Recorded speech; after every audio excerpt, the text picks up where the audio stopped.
Once upon a time, in a small village nestled between rolling hills and a dense forest, there lived a young girl named Lily. Lily was known throughout the village for her kindness and curiosity.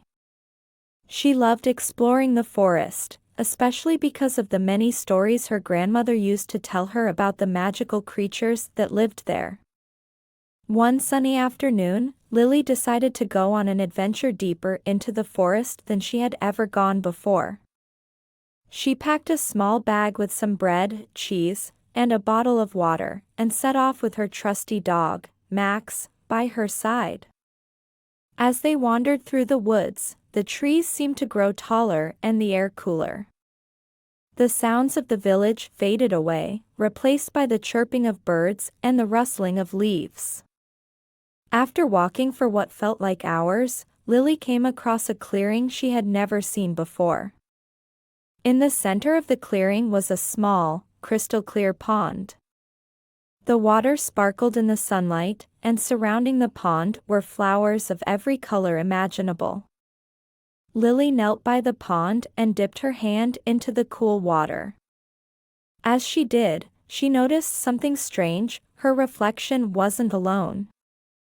Standing next to her in the reflection was a beautiful, glowing figure. Startled, Lily looked up, but there was no one there. Confused, she looked back into the pond, and the figure was still there, smiling warmly at her. "Do not be afraid," a gentle voice said. Lily looked around, trying to find where the voice was coming from, but there was no one in sight. "Who are you?" Lily asked, her voice trembling slightly. "I am the guardian of this forest," the voice replied. "I have watched over these woods for centuries.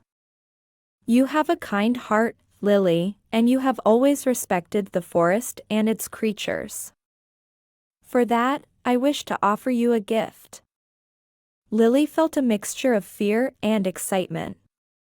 "What kind of gift?" she asked.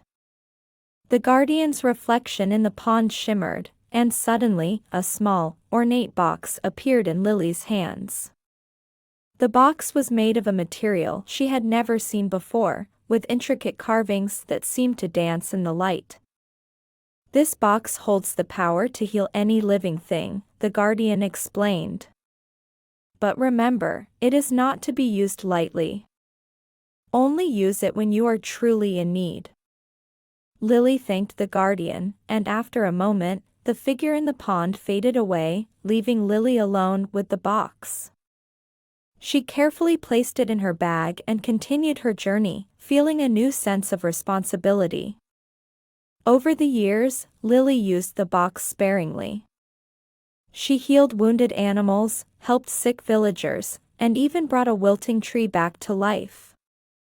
Each time she opened the box, she could feel the magic within it growing stronger, as if it were fueled by her compassion. Lily grew older, and the village flourished under her care.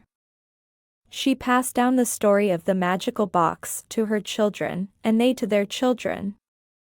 The box, now a cherished family heirloom, continued to serve as a reminder that true magic lies in kindness and the choices we make to help others. And so, the village remained a place of peace and prosperity, with the legend of Lily and the guardian of the forest living on for generations to come. Years passed, and the legend of Lily and the guardian's box became part of the village's folklore. As time went on, the village grew, and many of the villagers forgot the old stories, dismissing them as mere myths. But Lily's descendants kept the box safe, understanding the importance of its power. Lily's great-great-granddaughter, Emily, was a lot like Lily had been: curious, kind, and always eager to explore. She had heard the stories from her grandmother, but like many others, she found them hard to believe. After all, she had never seen anything magical in the forest. But one day, that changed. It was a stormy evening when a group of strangers arrived in the village. They were traveling merchants, seeking shelter from the rain. Emily, now a young woman, offered them a place to stay in the barn on her family's land. The merchants were grateful and spent the evening sharing tales of their travels. Among the group was an old man who seemed different from the rest. He was quiet, his eyes holding a wisdom that intrigued Emily. As the others talked, he watched her closely, as if searching for something. Later that night, as the rain poured down and the others slept, the old man approached Emily. "You have something special," he said softly.